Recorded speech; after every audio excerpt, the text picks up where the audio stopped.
Good afternoon. I'm not used to read, however, to stick to the time frame and to try to finish in 20 minutes, I will read my paper. My paper is entitled Capitalism and Violence in the Israeli Carceral System in the Time of Genocide. Gramsci said, the old world is dying, the new world is struggling to be born, and now is the age of monsters. This expression by Gramsci in 1930, while he was in the prisons of Mussolini fascism, he was describing the brutality of Italian capitalism and its transformation toward fascism. And this is suitable to describe the time of genocide. This will be unveiled in my paper through speaking about the brutality of capitalism in the prison system. This paper sheds the light on the link of capitalism and violence exercised in the prison system, including the Israeli prisons, since prisons are a capitalist space that produces profit from oppression through a revision of the historical context of capitalist violence and its similarity of its manifestations, is, including torture, killing, annihilation, and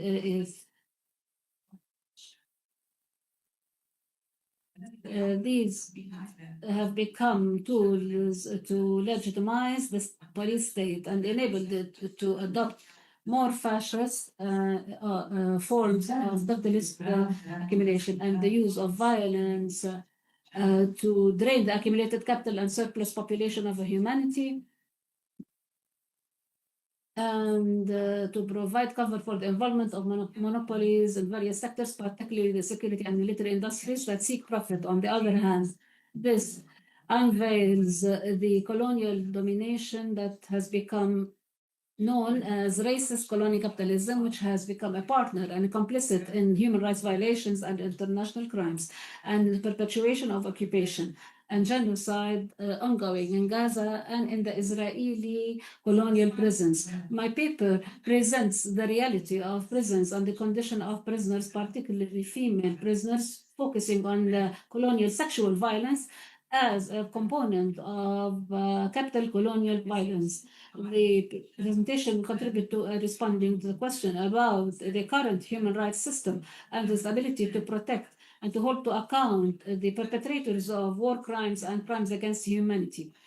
This is the system that showed that its dependence on capitalist colonial power relations, rendering it incapable and complicit in protecting the oppressed of the world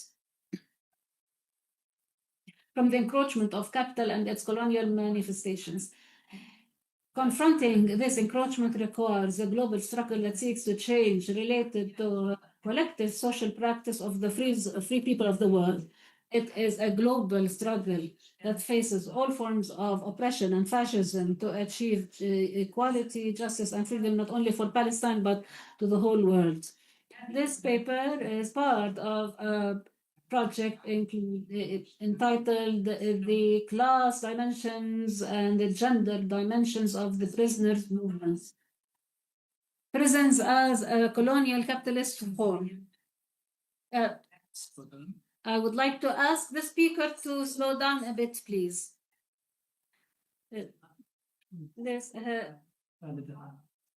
there is efforts to get rid of overpopulation, leading to genocide in Gaza, to end the overpopulation through death and brutal torture and destruction of all forms of life. The report of the Special Rapporteur of the United Nations, Francesca, unveiled the role of giant technology companies of the United States, which established subsidiaries in Israel, has unveiled unprecedented developments in the surveillance and incarceration services. Schrödinger has considered occupation to be a source of profit, particularly to monopolistic companies, the private companies that work in security, through the checkpoints, building the settlements, and the surveillance systems and others. As Karl Marx described colonialism as an economic power of capitalism that produces the conditions of capital accumulation rather than just a mere political phenomenon. Angela Davis also shed the light on the concept of security in the neoliberal state has become a profitable commercial concept. Giant companies such as G4S, which signed a contract with the Israeli prison system in 2007, and is the third private security company in the world, and promotes itself as a protector of the world. It's the largest investments of this company are the prisons and walls, surveillance systems, and racist policies. This company contributes publicly in managing Israeli prisons, including Hasharon, in which Palestinian children are incarcerated, and the Damoun, in which Palestinian women are imprisoned, as well as the prisons of South Africa and quasi prison schools in the United States, even the Mexico wall that separates it from the States. As such, the concept of security becomes a global investment engine that is based on the technologies of sanctions and domination of oppressed bodies, politically and ethnically. The technological systems of oppression and domination are not a mere political policy, but rather an intellectual structure that transforms oppression into an investment or to an enterprise in which torture, administrative detention are exercised, and surveillance and pressure over the bodies of the Palestinian detainees since the days of the British Mandate or the other tyrannies. They become brutal tools practiced from Louisiana to Akka to Naqab to Sidi Taman through Damoun. Lala Khalili addressed the prison practices that are used by liberal systems on the pretext of combating riots in the Israeli prisons and those used by the United States in war on terror in Iraq, on Guantanamo and Afghanistan. Khalidi considered that Palestine is a colonial laboratory. Angela Davis also considers Palestine a security economic laboratory that develops a global prototype that links military occupation to financial gains. In this sense, the colonialism and neoliberalism meet, and they are recycled, and they do recycle colonial domination as part of a new capitalist system. Now we move to the condition of prisons during the genocide. During the genocide, at least 20,000 male and female Palestinians were detained, including 560 women and 1,450 children. And now the number of detainees is 11,100, around 11,100, including 53 women and 400 children, and more than 3,544 persons administratively detained. 2,673 are classified as illegal combatants from Gaza, Syria, and Lebanon. This number does not include those who are detained in the camps that belong to the occupation army, and we don't know the numbers. This is one of the highest numbers of detention since Al-Aqsa Intifada.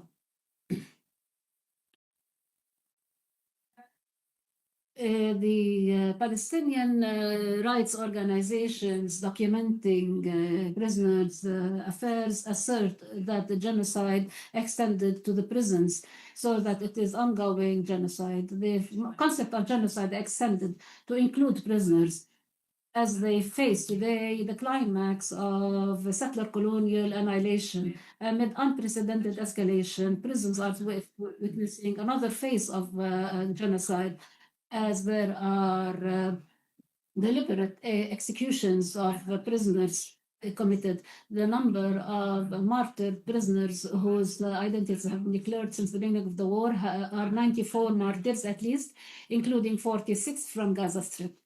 While tens of those arrested in Gaza who were martyred during forced disappearance. This attests to the most brutal phases in the history of the prisoners' movement, which has been steadfast for decades, facing the prison system that sought to destroy the prisoners physically and psychologically and to annihilate them at all levels. Since 1967, according to the Palestinian records, 314 prisoners have been martyred inside prisons, exercising killing under torture and beating, or as a result of medical neglect or forced feeding was part of the Israeli prison system. However, it has escalated after the 7th of October. The Minister of Interior Security, Ben Gvir, has bragged about targeting the prisoners and the prisons and his frequent visits to the cells and his direct threats of killing, just like he threatened prisoner Marwan Barghouti in his own cell. He seeks to approve the law of execution of the prisoners that passed in the first reading in the Israeli Knesset on the 10th of November 2025. What's happening inside prisons is beyond grave violations. It constitutes war crimes and crimes against humanity. The judicial system has covered the practices of brutality against prisoners through enacting a set of emergency laws and military orders and rules. They include crimes, torture, killing, starvation, and deliberate causing of certain diseases such as scabies, and the prevention for treatment and sexual assaults that reach the level of rape. The narratives and the stories and the testimonies of the Gaza detainees has attested to the level of brutality in sections such as Sadi Timan near Bir Saba and Rekevet, which is underground in Ramle, and Anatot camp near Jerusalem and Neftali, Galilee and Gilad in Ofar, and other concentration camps in the Gaza envelope. All this is happening in front of the international human rights system that were complicit in those crimes, most notably the United States. Yeah, those conditions covered included all prisoners, including children. As for the detainees from Gaza who suffer from killing, forcible disappearance, the knowledge about the conditions is the information is much more brutal and with very scarce information. Unveiling this started after some of them were released in the deal in January 2025, and after some lawyers got permits for short visits. We're getting a sample here. In a visit for one of the lawyers from the anti-torture committee to Regev session to Ramle in September 2025, and as she met one of the Gaza detainees, the detainee who never met any humans from outside the prison and did not see the sun for a year, he described the conditions in the prison, which is a basement underground with no sunlight, no windows. It has a high temperature. Prisoners are not allowed to go out to the court. It consists of although it is another closed room, they go there only for minutes, and they are regularly been beaten by sticks and dogs. And there are prison wards who step over them and they are left without any treatment. The colonial sexual violence, the condition of Palestinian female prisoners. They also suffer from brutal torture and sexual harassment that reached the level of rape, which was also practiced with male prisoners intensively during the genocidal war, as this was practiced in early 1968. As two female prisoners were raped using the sticks and the bottle. And the Gaza prisoners were also raped using the sticks during the past 2 years. Reports of Palestinian human rights organizations who listened to horrific testimonies of male and female prisoners report that sexual violations, obscene words, and stripping, and up to the level of rape, particularly to the detainees of Gaza Strip, has become a general attribute of torture. Sexual violence is a basic component of colonial violence. Sexual violence exercised in Israeli prisons aims at crushing the will of the militant at the individual level and to transform them into slaves and to break the collective will for resistance and to break the social fabric that is affected by the cultural and religious heritage. As sexual violence is based to a colonial methodology that focuses on the body of the woman as part of the Orientalist vision of the occupier in dealing with women and their social structure. It considers that touching the body of women and the sexual is a social taboo. And exercising this by the interrogator shows the male inability to provide protection. And this is similar to a large extent to what the French colonizer did in Algeria. Hence, we see the majority of investigators using sexual harassment and stripping and threats of rape and insulting sexual expressions that express the relation between a slave and his owner.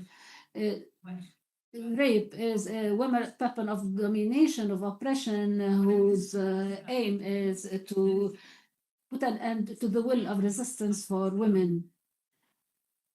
And also, male prisoners were interrogated by women to increase the sexually humiliating dimension. One of the female prisoners who were arrested in 2014. She was arrested in 2014 and she was interrogated at Al-Jalma. She said, I was totally stripped and strip searched, and the female soldiers asked me to stand up and sit down for several times. Throughout the interrogation, the interrogator felt and put his hand on the leg of the female interrogator who sits with us, and he asked me sexual insinuation, and he asked me, how many times did you sleep with a man other than your husband, and did you enjoy it? The process of arrest and interrogation also include touching on the religious feelings, including removing the veil or cursing God. One of the female prisoners who were interrogated in Asqalan testified in her testimony. She said, I was not allowed to use a pin to fix my veil, which was falling off my head. When I insisted in asking for a pin, the answer was, you are going around talking to men on the streets and your father didn't know how to read, and now you want a pin to fix your veil, in a sarcastic manner.